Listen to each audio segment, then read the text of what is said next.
The movie begins with a man named Paul Conroy regaining consciousness inside a dark and small enclosure with his hands and mouth tied. There is a lighter nearby, and when he ignites it, he shockingly discovers that he is trapped inside a coffin. After a lot of struggle, Paul removes the cloth covering his mouth and starts screaming for help. But he soon realizes that no one can hear him. After that, he attempts to open the coffin to get out, but the task is increasingly difficult as his hands are still bound. This is going to unlock a new kind of nightmare for me. Paul then notices a nail and uses it to somehow free his hands. He breathes a sigh of relief and once again summons all of his strength to try to open the coffin, but without success. He begins to lose all hope and starts screaming loudly. Suddenly, Paul hears a sound of something vibrating. Upon inspecting, he discovers a phone. Much to his relief, he uses the phone to call the emergency helpline, and fortunately, it goes through. When an operator answers the call, Paul introduces himself as an American citizen who is working in Iraq as a truck driver. He then gets straight to the point, revealing that he is buried in a coffin with no clue about his current location. However, to his dismay, the operator mentions that she is based in Ohio and can't do much to help him. Paul even calls his wife several times, but she doesn't answer, probably because she is out somewhere. So, he drops her a message saying that he is stuck in Iraq and asks her to inform the National Guard. After this, Paul calls the Chicago FBI. An agent gets on the line, and Paul immediately starts explaining his ordeal. He reveals that he was working as a truck driver in Iraq, and one day, when he was on his way to deliver kitchen supplies to a community center, some children started throwing stones at him. Then some people came from behind and started shooting at them, resulting in the deaths of several of his companions. The last thing Paul remembers is being struck in the head with a stone and collapsing. When he gained consciousness, he found himself inside the coffin. As Paul continues to explain, the signal is abruptly lost and the call gets disconnected. Paul frantically points the mobile phone to every corner that he can reach, and when the signal finally appears, he calls the same number. However, this time, the call is connected to another agent. She asks him for the security code to their previous conversation, but sadly, Paul didn't note it down. So, the call goes to voicemail and eventually ends. I've been there. It finally begins to dawn on Paul that he may not make it out alive. However, he suddenly remembers that when he was on the call with the FBI, he received a missed call on his phone. He calls back the number, and on the other side, a man picks up and asks if he is an American soldier. Paul says, "I am not an American soldier. I am just an ordinary truck driver who works for a company in Iraq." However, the man doesn't believe him and says, "If you are an American, then you are also a soldier." The man then tells Paul that if he wants to get out of this predicament, he must give him $5 million,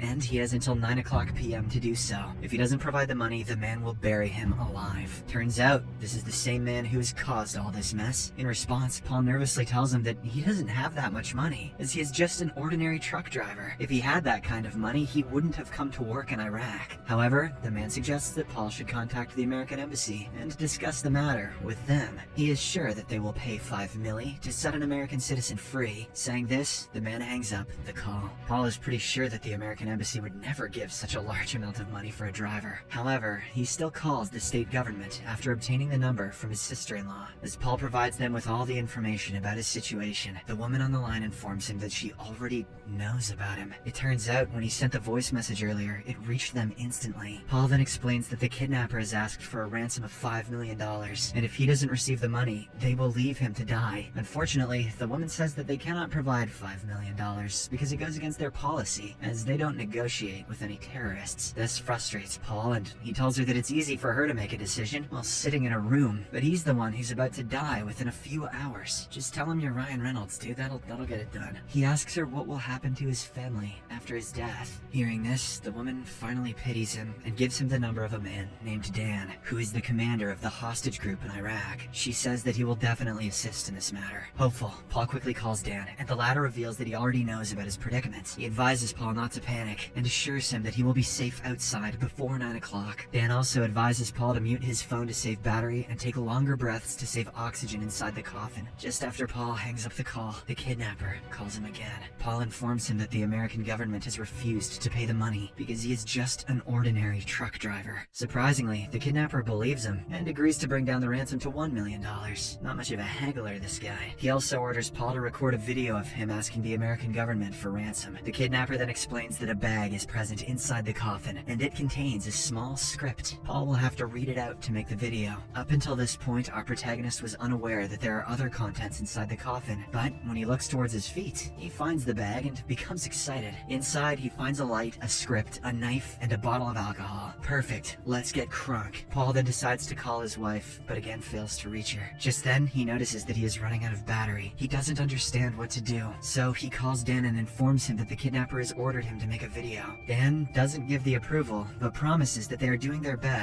and will get him out soon. To assure Paul, he talks about a 23-year-old student who they rescued 2 weeks ago. However, Paul is still very nervous, so he calls his mommy. She answers it immediately, but fails to recognize her own son, as she is suffering from a mental condition. Nevertheless, Paul tells her that this might be the last time he can talk to her, and that he loves her very much. Just then, Paul gets a photo message of her friend Pamela from the kidnapper. She used to work with him in Iraq, and it's revealed that the kidnappers have also captured her. In the photo, a man is pointing a gun at her head. Seeing this, Paul gets scared and immediately calls the kidnapper. The latter warns him that if he doesn't send the video, he will kill his friend. Paul promises to do what he says and pleads with the kidnapper to not harm Pamela. He says that she has 2 children. However, the kidnapper responds that he had 5 children, and the American soldiers killed 2 of them. After he hangs up the call, Paul quickly records the video, in which he states that he's an American citizen who's been kidnapped in Iraq. He now needs $1 million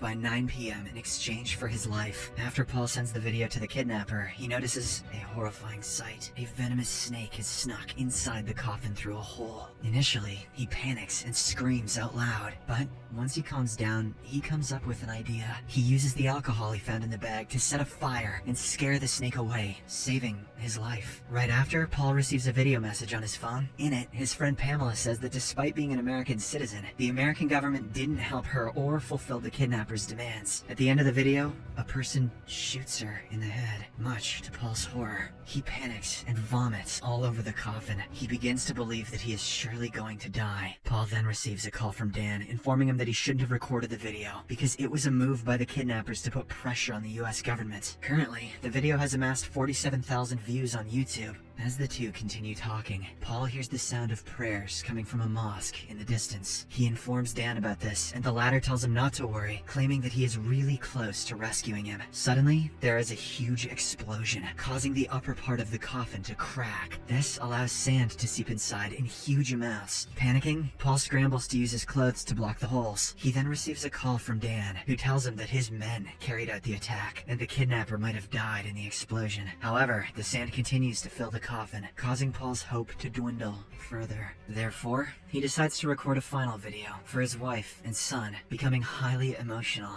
Just then, the kidnapper, who had survived the attack, calls him again. He reminds Paul that his time is running out, and if he wants to stay alive, he should quickly fork over that $1 million. However, Paul refuses, stating that the government won't provide any money. In response, the kidnapper instructs him to cut his own finger and create a video to put more pressure on the government. When Paul declines, the kidnapper threatens to kill his wife and son. He even goes as far as revealing their home address. This scares Paul, and he decides to cut his finger and make a video for the sake of his family. Suddenly, he witnesses a ray of light coming from above, and he is about to be rescued. However, he soon realizes that he is hallucinating. Paul is still trapped inside the coffin with nowhere to go. Just then, he receives a call from Dan, who mentions that they have found him and will soon get him out. In the meantime, Paul finally gets a call from his wife. While crying hysterically, she inquires about his well-being. He assures her that he is fine and is about to be rescued, promising that he will soon return home. All this while, sand continues to pour into the coffin, threatening to bury Paul alive before he can be rescued. Worried, he calls Dan and requests that he be saved as soon as possible. Dan assures him that they are almost there. However, the moment he opens the coffin, he finds another man inside. When Paul hears this, all of his hopes are shattered, and he finally accepts his fate. Dan, who is still on the call, profusely apologizes that he couldn't save him.